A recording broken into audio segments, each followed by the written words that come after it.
Hello, everyone, and welcome to our live edition of Everything Compliance. Today we have the quartet of Jonathan Armstrong, who apparently is not a cat, Jonathan Marks, Matt Kelly, and Karen Woody.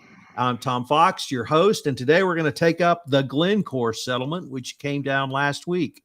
Karen, if I could start with you, could you kind of give us the background facts? And although this was not an SEC enforcement action, what maybe intrigued you about this particular enforcement action? Thanks, Tom. It's good to be back. I'm sorry I've missed a couple of days, but I'm happy to be here. And I'm very excited to talk about today's topic because this is a company I've had my eye on for over a decade. And why is that? Well, in the last 10 years at least, this company has managed to combine two of my primary areas of scholarship and research, which involves conflict minerals and the FCPA. And we find it all in one with this company. So Glencore, at least as a few years ago, and I think it's probably about in the same range, is one of the world's largest mining companies, certainly by revenue. And it is a massive, important commodities trader. So it is one of the largest suppliers of things like zinc and cobalt in the world, which of course go into a number of products that are used by billions of people around the world. So what is Glencore? Glencore is a company that was founded actually in 1974 by a guy named Mark Rich. It used to be called, I think, Mark Rich and Company. And so he alone has an interesting past and story about Mark Rich. And another reason I think that makes this particular settlement and this week's news on Glencore is because it is a company that is one of the most scandal-ridden companies you've never really heard of. Glencore and its predecessor company named after its founder has been accused of various illegal activity for decades. And it's starting with being involved in Iraq when Saddam Hussein and getting around sanctions related to Iraq, getting around sanctions involving apartheid in South Africa, sanctions in Iran. It was cited in 2004 by the CIA as having paid over $3 million in illegal kickbacks to get around sanctions issues, especially related to the state-run oil programs out of Iraq. It's also been accused of things like environmental violations, child labor in a number of its African mines. In fact, I think Mark Rich, the founder, was on the FBI's 10 most wanted list for years and eventually was pardoned by Bill Clinton. So that's sort of the foundation of this, which I think will tee us up for what I assume some of us will talk about, which will be even just the general culture at this company. There are some other notorious figures who've been in this company's orbit. For example, Tony Hayward, the famous CEO at BP during Deepwater Horizon tragedy and subsequent oil pill, was able to parachute out of that job and into the chairman position at the board of Glencore. Also, Glencore was prominently featured in the Paradise Papers, which some of us might remember. It's about 5 or 6 years ago, was a leak of a cache of documents that dealt with some of the problems related to paying off mining officials in Africa and in Congo. And one of the very important players in that scandal was a guy named Dan Gertler, who's an Israeli billionaire and mining magnate, who really was used by Glencore to secure a number of contracts in the DRC by paying off people like allegedly one as high up as the president, Joseph Kabila.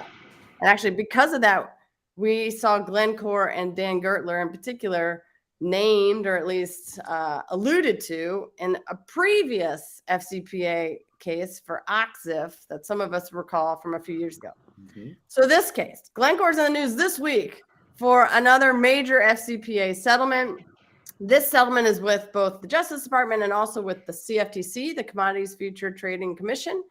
So this involves a sprawling, decade-long investigation into the company and a subsidiary company that is Glencore Limited, which is a Swiss-based commodity mining company. So what is happening? The settlement says that essentially the company has paid over $100 million in bribes around the world. So there are corrupt payments that involve West Africa, Nigeria, Cameroon, Ivory Coast, Equatorial Guinea, some involving South America, Brazil, and Venezuela, and also Central Africa, well, the DRC, Democratic Republic of Congo. So what are we doing? In the West Africa, there's over these $80 million being paid to intermediary companies. It really reads sort of like, a textbook, almost law school exam of what would be FCPA violations, disguising illegal payments using sham consulting agreements, inflating inventories. The books and records are a mess, paying tax consultants to issue fraudulent invoices. That's kind of what's happening in the African area. And South America, there's, again, corrupt payments made to consultants, also allegations of paying off judges to make certain violations go away. It's an unbelievable, sprawling, incredible read when you really read through the documents from the Justice Department and the CFTC. And so Glencore has now entered guilty pleas for the FCPA violations and the commodities price manipulation scheme. And all told, it likely will pay over $1.5 billion to resolve these investigations from the U.S., the Brazilian, and potentially the regulators also in the UK. So we're talking astronomical fines here: $428 million in criminal forfeiture and disgorgement of over $272 million. That's to the DOJ. To the CFTC, we're talking about, again, we're looking at numbers that are like $1.1 billion in a civil monetary penalty of over $865 million, disgorgement of $320 million. All of this means that this particular settlement lands Glencore in the illustrious list of the top 10 of sort of highest fines in relation to an FCPA violation. That's at least according to the calculators over at the FCPA blog and elsewhere. So this was, again, a sweeping, massive investigation. It went over a decade and involves multiple countries. But at the end of the day, it was absolutely necessary, and one that I think is not surprising given the history that we've seen with this company, and certainly some of the leadership and characters that seem to be, again, in this company's orbit. So that's the lay of the land. So, Karen, in terms of here's the question I wanted to ask you: why isn't the Securities and Exchange Commission involved in this case? That's a great question. The SEC, I think, because there's so much happening here. The SEC, likely because there's already civil disgorgement going all around here and where the Glencore is traded. I think this is really more of a price move, a commodities issue, and the CFTC is really piggybacking here with the DOJ, and the SEC is really taking the back seat. So I actually think because these are such massive penalties that are covering so much more of the waterfront, that the SEC didn't weigh in. And how do you think a company begins to make a comeback from 20, 30, perhaps even longer years of having a business model that incorporates corruption and other unethical behaviors? Well, I mean, that's what we on Everything Compliance talk about. I mean, this is going to have to be such an unbelievable adjustment. But the thing is, it's not surprising when you look over the last, 20, 30 years of what this company has been doing and how it's been, dinged or like had allegations against it time and again. And sort of every major, even FCPA things, we've seen them in Octave, we've seen them in other things that I do think it's amazing that, the question of how effective maybe these fines are in terms of deterrence or changing corporate culture, it'll be interesting to see. It's really good. I mean, for starters, Tony Hayward is now leaving as chairman. I think sort of relevant to this settlement going through, I think that sort of will be one of the precipitating acts for him to now leave. And there'll be new leadership, at least on the board, but it's going to take a lot to really change what seemed to be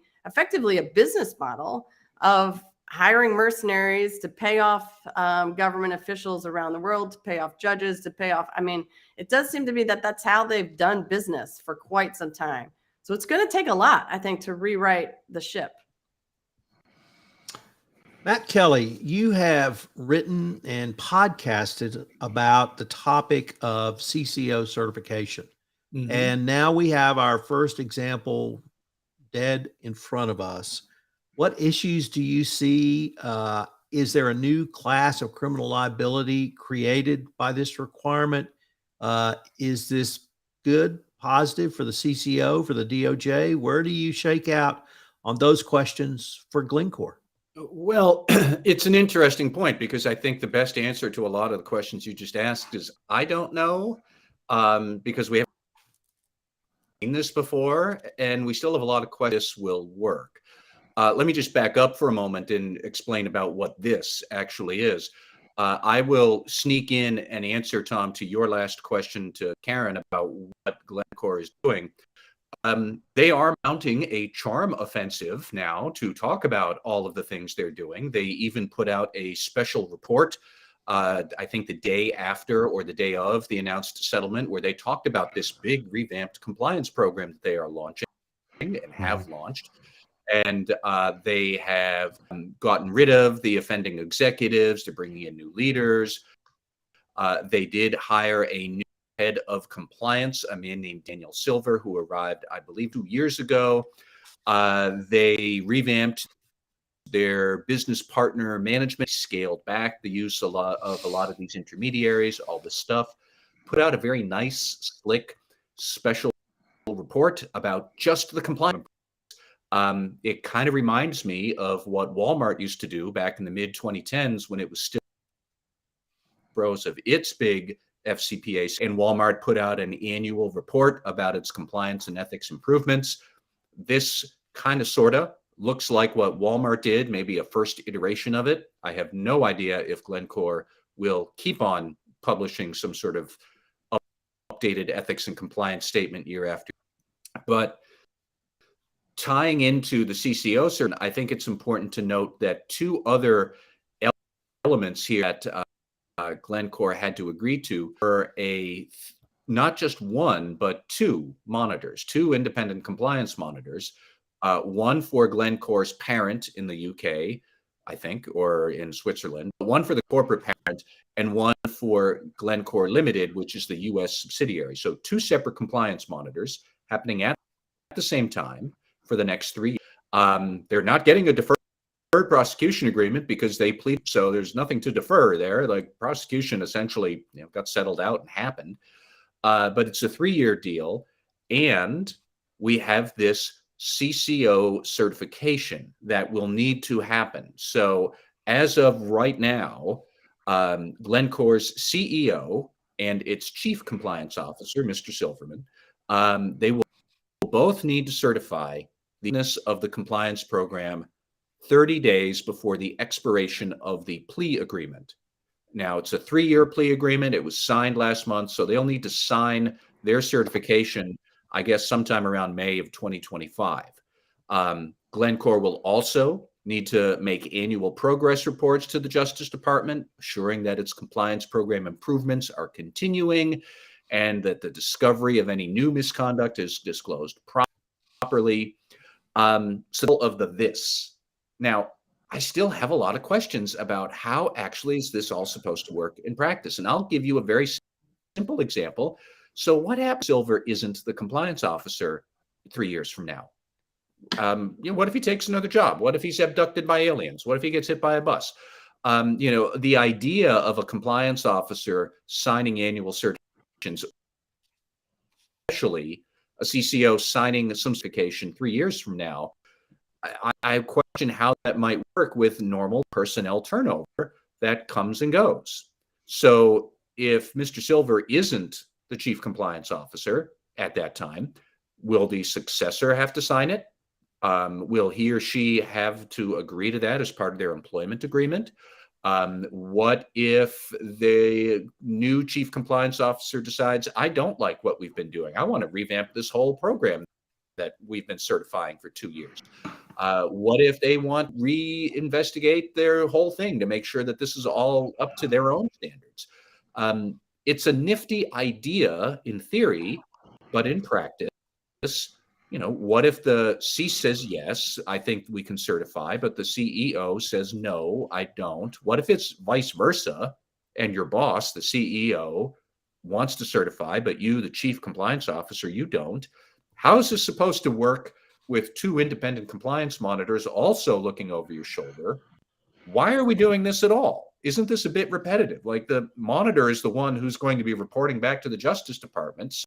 So do we need this? Like, come on. Does anybody think we are at the end of the road in finding new examples of misconduct with Glencore? Because I don't.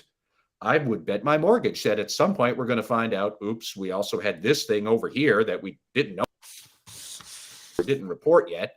So going to be then revisited. Like, there's so much here that in the devil is in the details that we just stand, how's this going to work in practice?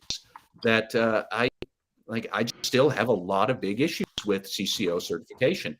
And I know there are a lot of compliance officers who feel uncomfortable with this idea. They think there's going to be liability issues that might arise from it. If not from the Justice Department, certainly maybe for employer. Are they going to say you were supposed to be in charge of this and now we can't certify? You're fired. These are not holes that are very far-fetched, in my opinion. So, Matt, what about the issue of potential criminal liability for a CCO? Some commentators have said that because of the guilty plea and because of the court approval of this could take a CCO certification really to a new level of personal liability. Any thoughts on that one way or the other? I absolutely think that it is one of those not far-fetched at all. So it's a very valid question.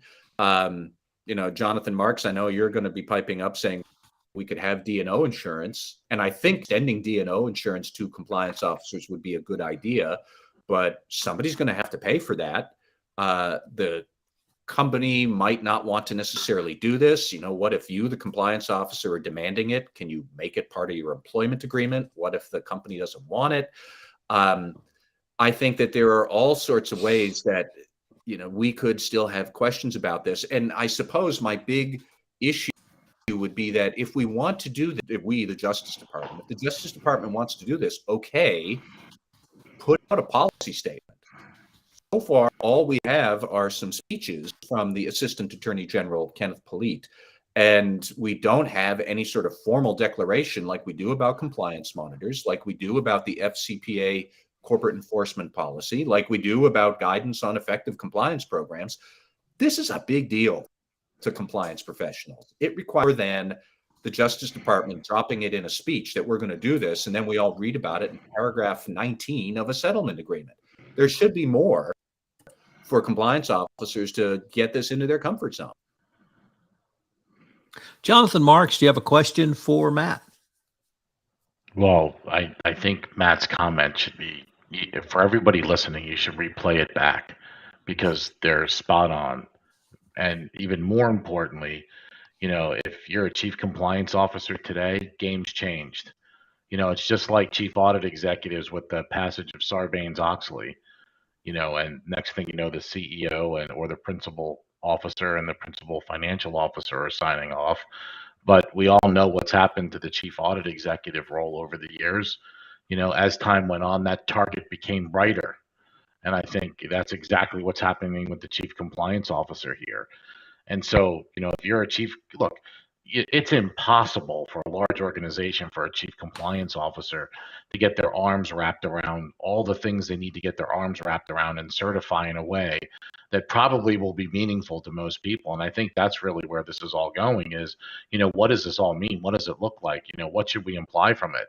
But if you don't have insurance and you're not going to be properly representative as a chief compliance officer or a chief audit executive today, you might want to think twice about signing up for truck driver school like I did at one point.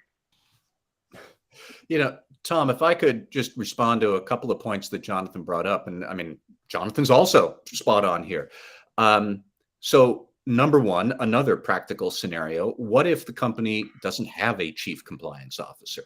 What if you only have like a senior director of corporate compliance and ethics? Is that person going to certify?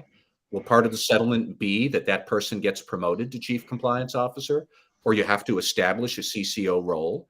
We don't know. And the closest parallel that I can think of comes from compliance officer liability in the broker-dealer world, where they are registered under the Investment Companies Act of 1940. They are in charge of administering a compliance program. So if you are administering the program and it has a failure, have you violated that law? FINRA, the regulator for broker-dealers, has gone to great lengths to say, no, we don't want this. Everybody, please do not freak out. And by and large, the incidents in that field of chief compliance officer liability, the CCO deserves it because they were in on the misconduct. They were grossly negligent, asleep at the switch. And I don't have much sympathy for them. But FINRA recently put out a policy document set. Failure to supervise flows from the people who are the supervisory executives at the firm. And that is not a compliance officer. FINRA says the chief executive or the president or the general manager of the broker-dealer, that's the supervisor, and that person has supervisory responsibility.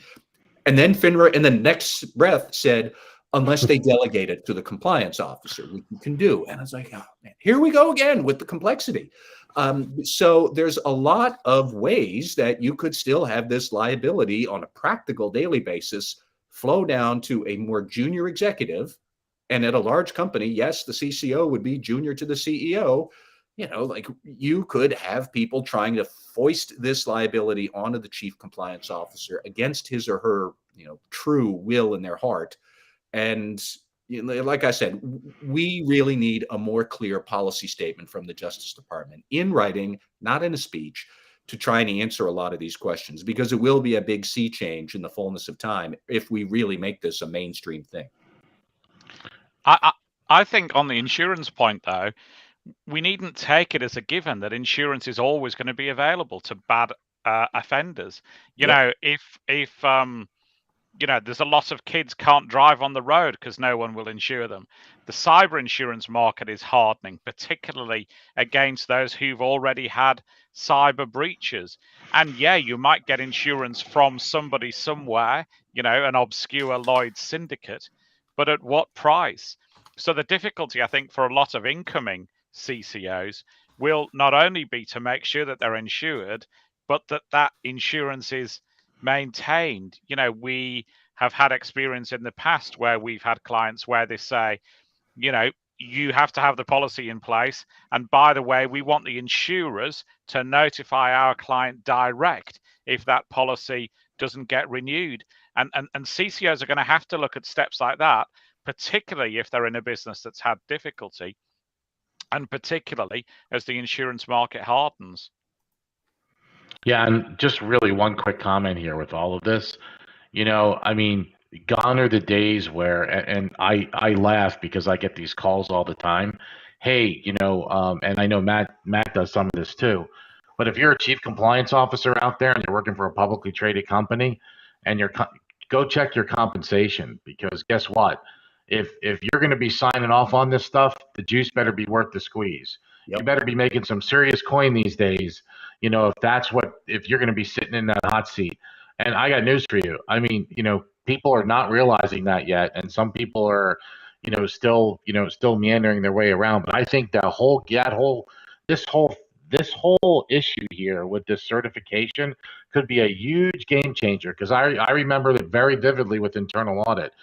Internal audit was the stepchild in the corner, and I don't mean that disparagingly, but they were, and now they're not, and now some chief audit executives are making real money. I know chief compliance officers to some degree are making some money, but the whole comp structure for all this is absolutely going to change. And I think, instead of sort of a standard, hey, we're going to hire a chief compliance officer anymore, you're going to have to go hire a labor attorney and make sure that you do have, all these things built into your contract and agreement. And, if in fact, there are clauses to punch out. Well, Jonathan Marks, let me turn to you and ask you to sort of pick up on that point. Where do you see the role of internal audit for Glencore now, and how could internal audit really help a chief compliance officer satisfy the conditions of the guilty plea? Well, let's back up for 1 second. My big question is, where were they to begin with? we live in a world of risk, and we're supposed, if you look at the countries that this company operated in, and operates in, I mean, they're all high risk countries. I can't for the life of me figure out why some of this has not meandered its way up somewhere.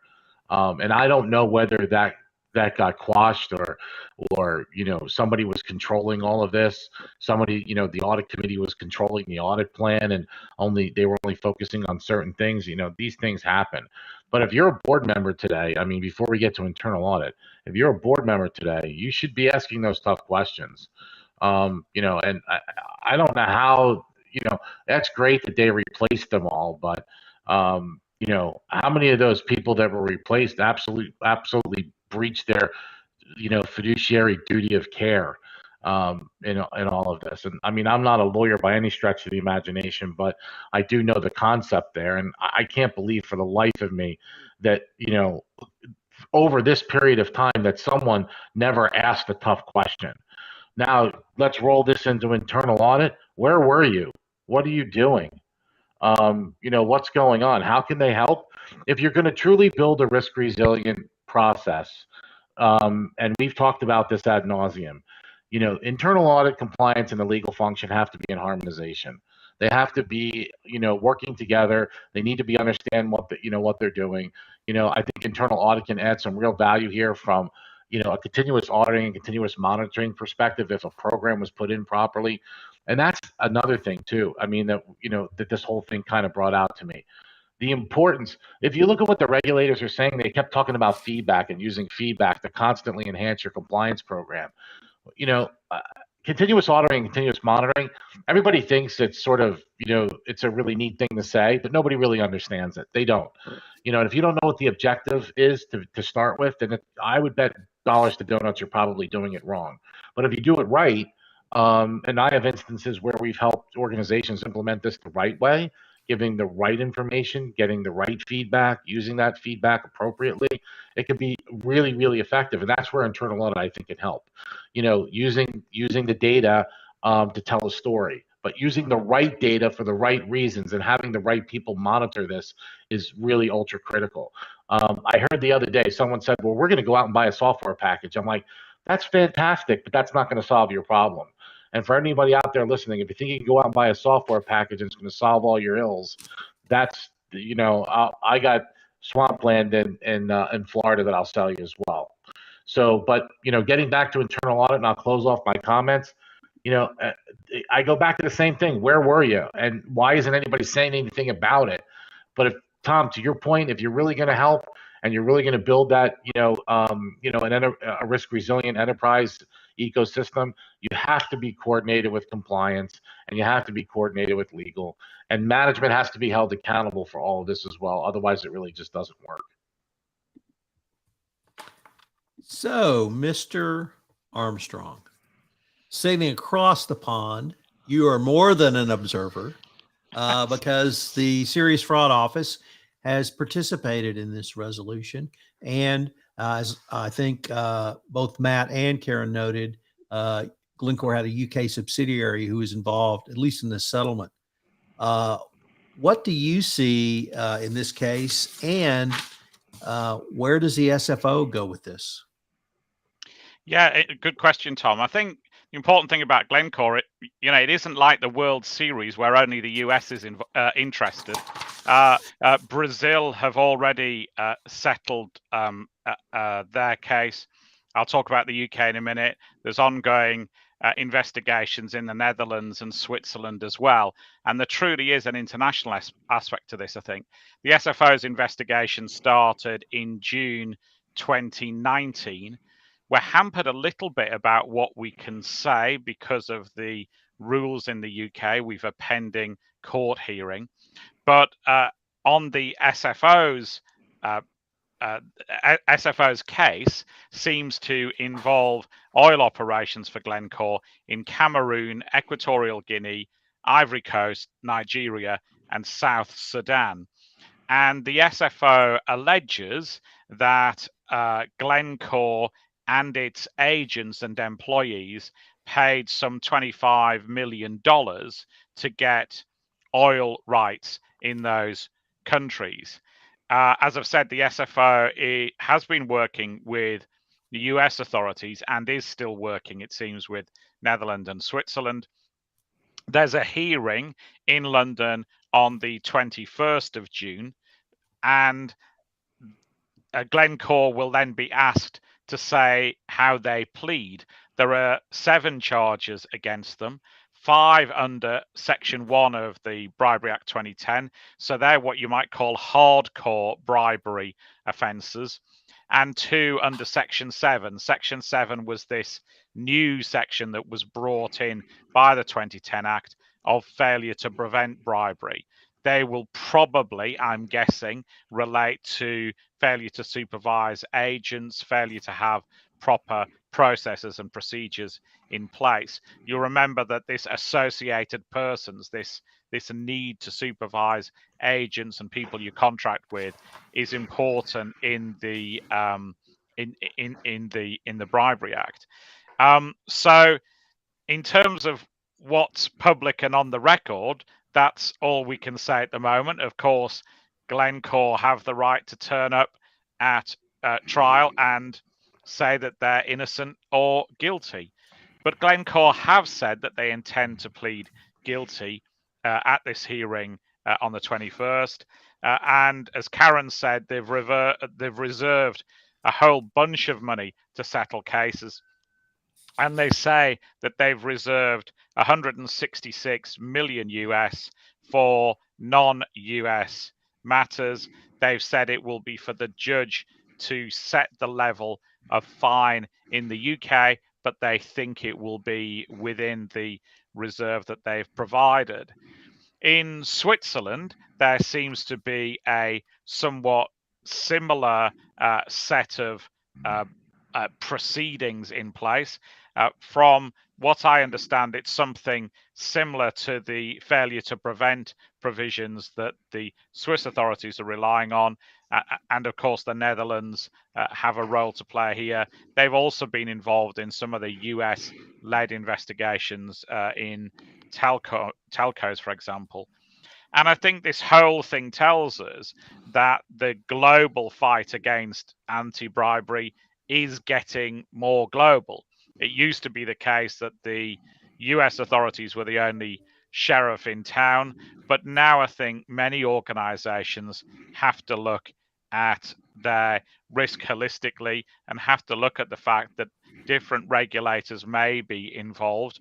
And in some jurisdictions, it may be easier to get prosecutions than others. I think you had a couple of supplementals there. What does this mean for the SFO? What does this mean for individuals?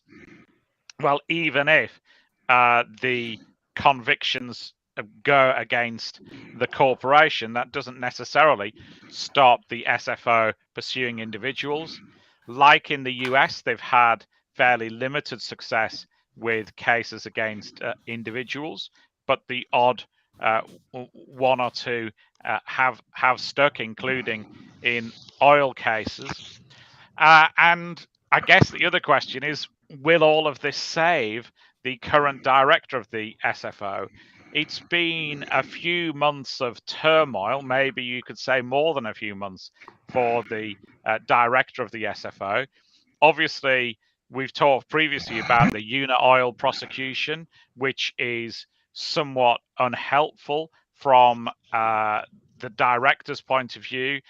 A court found that she had side chats with a fixer for some co-defendants. So that wasn't an ideal situation. And to have the director criticized in court is not a great look. We've had the collapse of the Cco trial.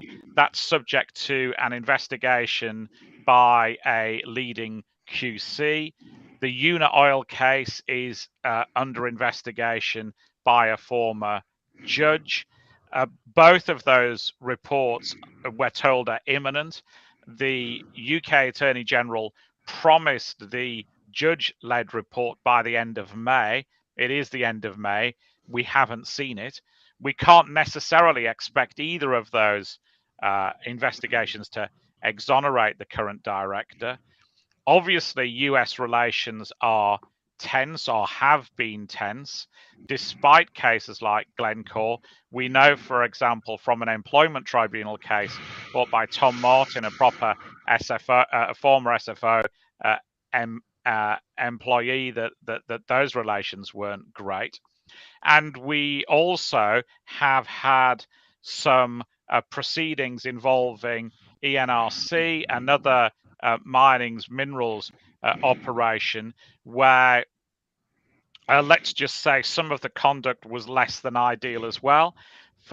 We should state that this isn't at the door of the current director, but two directors previous have, I think, some questions to answer, particularly in the way in which they liaised with the law firm who ought to have been representing ENRC and was clearly motivated by other things, including the promises that he'd made to a US law firm when joining them of being able to land big investigations. Now, of course, none of this looks good. The director has had a not good appearance before a UK parliamentary committee. I think other administrations perhaps would have parted ways with the director somewhat earlier.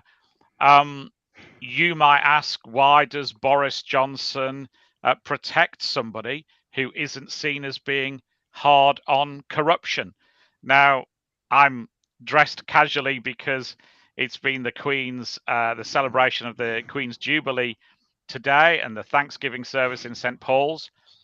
A pro-monarchy crowd outside St. Paul's Cathedral booed Boris Johnson. Part of the reason that they booed Boris Johnson is, I think, to put it bluntly, they think either he's had his fingers in the till or people close to him have had their fingers in the till.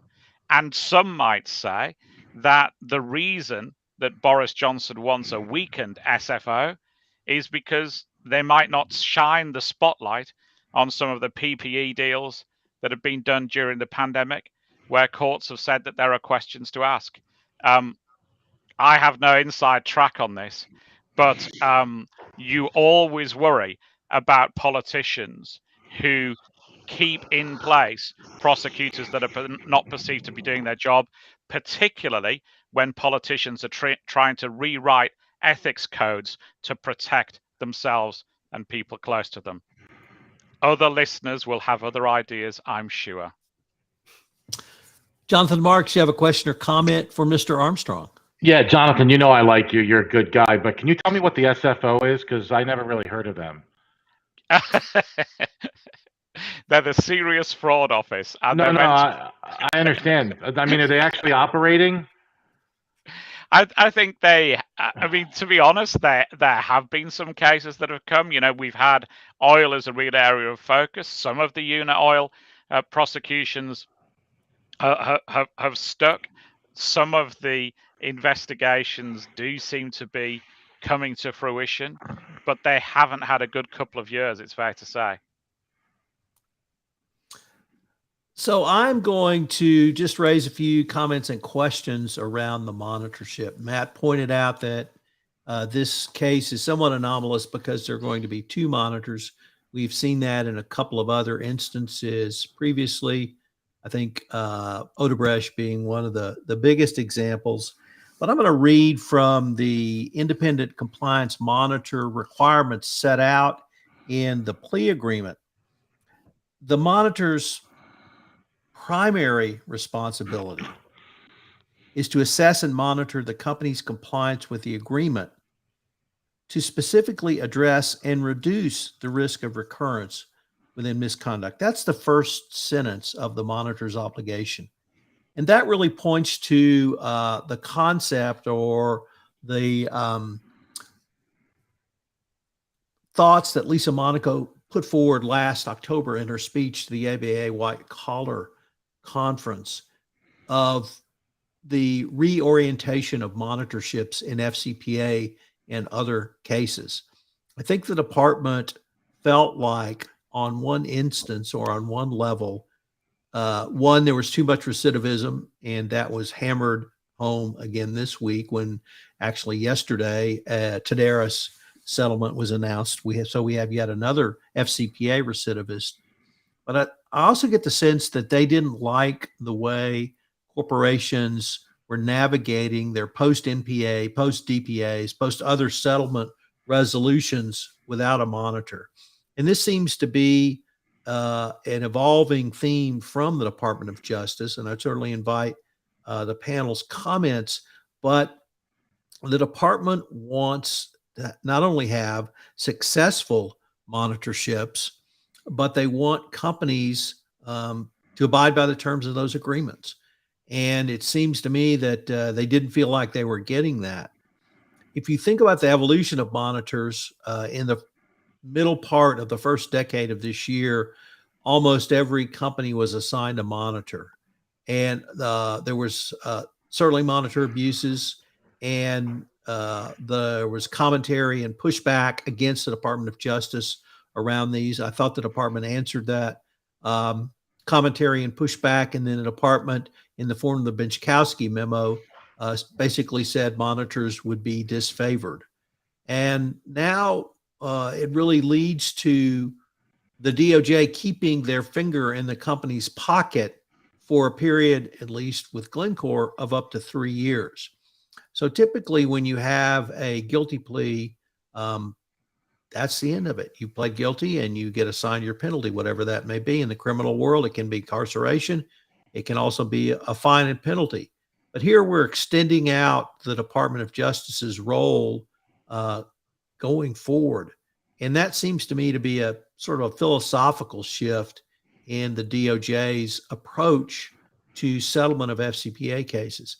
I certainly understand a monitorship in the context of a DPA and NPA, but here we have a guilty plea agreement and a monitorship, or 2 monitorships imposed. So I think what Lisa Monaco communicated to us last October really came to fruition in this case. And I know several people on this panel questioned why some of the earlier cases before this didn't have monitors.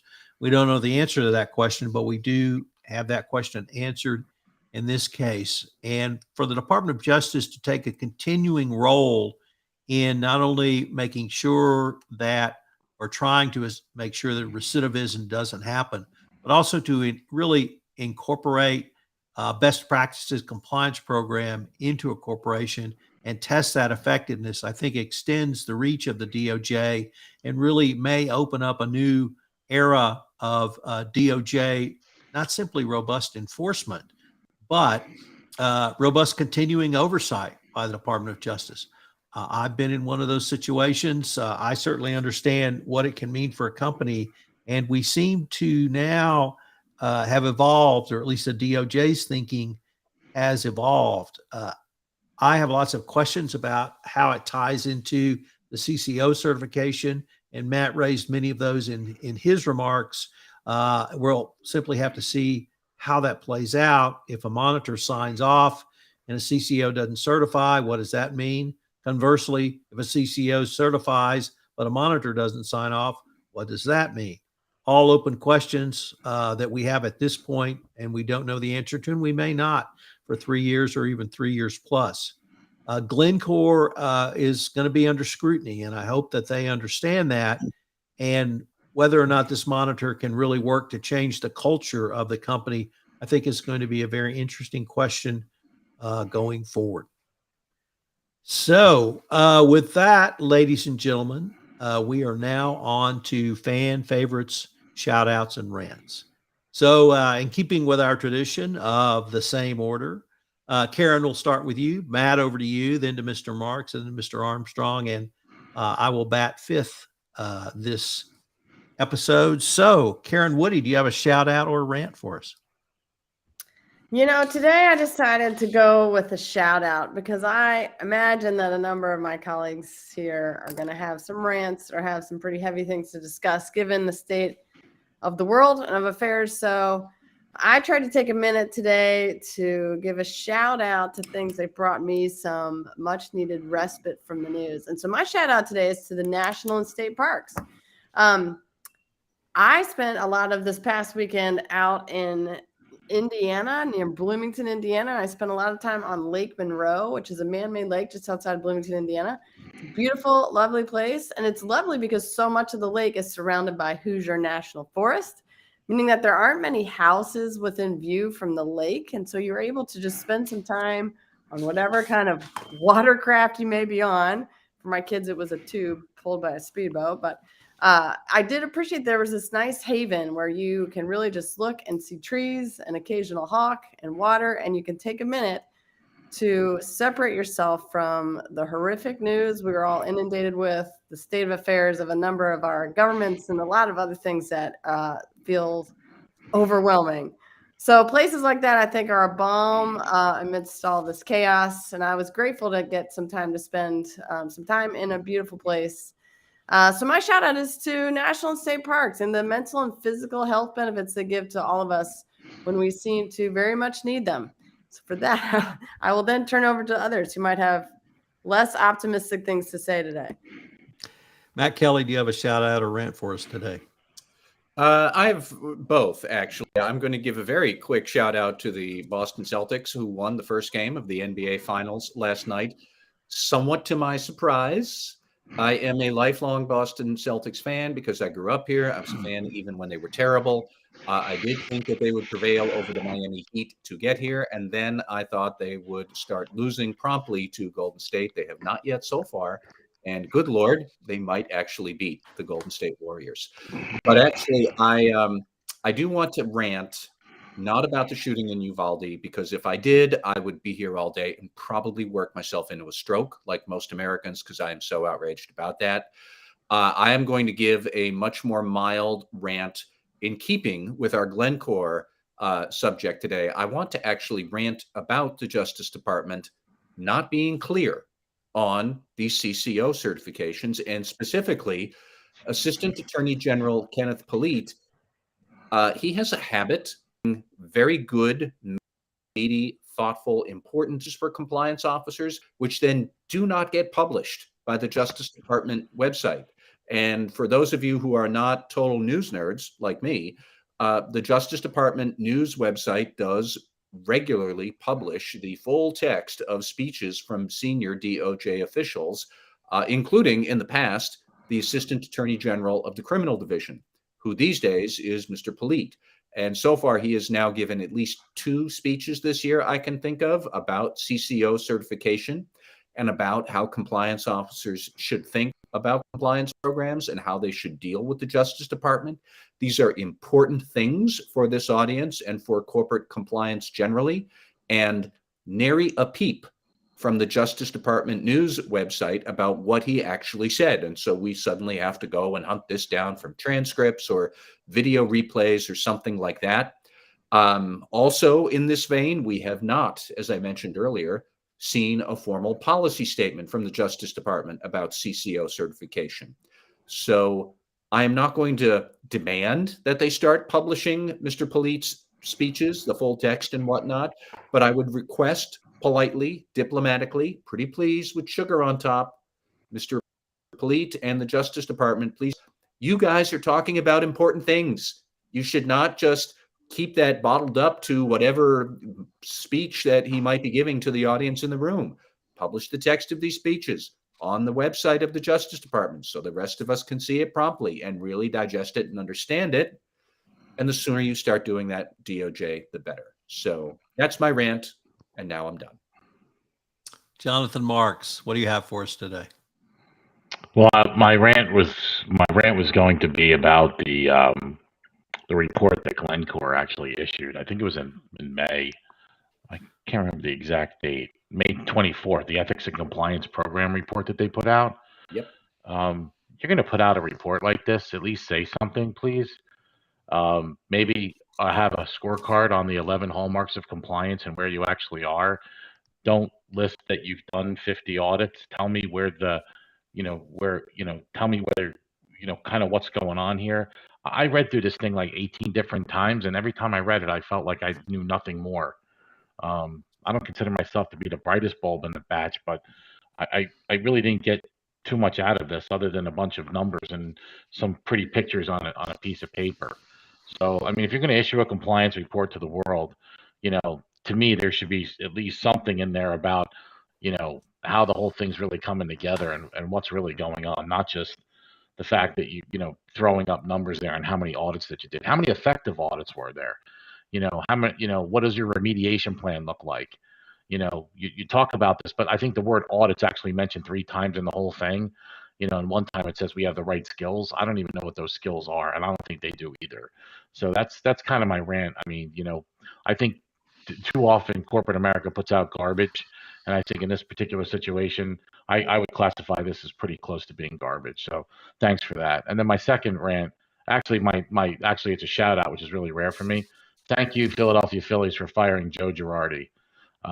When you have a team that does not come together and does not gel with that type of talent, there's usually a reason why. And the root cause here, I think, was the manager. And I'm glad they got rid of him. So let's hope that we have a better second half of the season. Jonathan Armstrong, on the Queen's Jubilee, what do you have for us? Well, I shout out to the Queen, of course, and thank her for her service. And I think I mentioned that a couple of podcasts ago. But so instead, I'm going to shout out to tennis player Sir Andy Murray. And why am I mentioning Sir Andy Murray at this stage? Well, in 1996, Andy Murray was 9 years old. He hid under his desk in school whilst a gunman ran amok through his school. He and his brother obviously survived, but 16 of their fellow pupils were killed, and one of their teachers. And very bravely, he's spoken out about those horrific events recently, obviously prompted by events in the US. And maybe I'm reading Tom's mind, but I'm wondering if he's going to have something to say about that. Now, of course, our thoughts and prayers are with everybody affected by school shootings then and now. What the UK did 26 years ago is we had a judge-led inquiry. We don't have all the answers. We've still had 2 shootings since then, but we've had no mass shootings with handguns in the 26 years since. In the US, you've had 200 this year. And I haven't got the answers. Andy Murray hasn't got the answers. But it's time to find them. In the UK, we limited the use of handguns, or prohibited the use of handguns, and we limited the use of other guns, sporting rifles, for example, where you had to have somebody countersign your gun certificate. You could have your lawyer do it. In 26 years, I've countersigned 1 certificate, and I regretted it. And why I regretted it isn't the subject for a podcast. But as I've said, shout out to Andy Murray for being brave enough to speak about these issues. It was for him then a horrific time. Clearly, he's still dealing with the trauma. But let's find a way not to have anybody else to suffer. I don't know what that way is, but you need to get the brightest minds together and work out an end to all of this. So for my shout out and rant, I want to honor those who died in Uvalde. Neva Bravo, age 10. Jacqueline Carrazes, age 9. McKenna Elrod, age 10. Jose Flores Jr., age 10. Eliana Garcia, age 10. Uzziah Garcia, age 10. Amarie Garza, age 10. Xavier Lopez, age 10. JC Lovenos, age 10. Tess Mata, age 10. Miranda Mathis, age 11. Althea Ramirez, age 10. Annabelle Rodriguez, age 10. Mate Rodriguez, age 10. Lexi Rubio, age 10. Layla Salazar, age 11. Jalaya Seguro, age 10. Eliana Torres, age 10. Rogelio Torres, age 10. Those were the children who died in Uvalde. There were 2 teachers also gunned down, and I want you to honor them. Irma Garcia and Eva Mirlis. Well, that concludes this episode of Everything Compliance. I look forward to our next episode together. Thank you all. Thank you, Tom.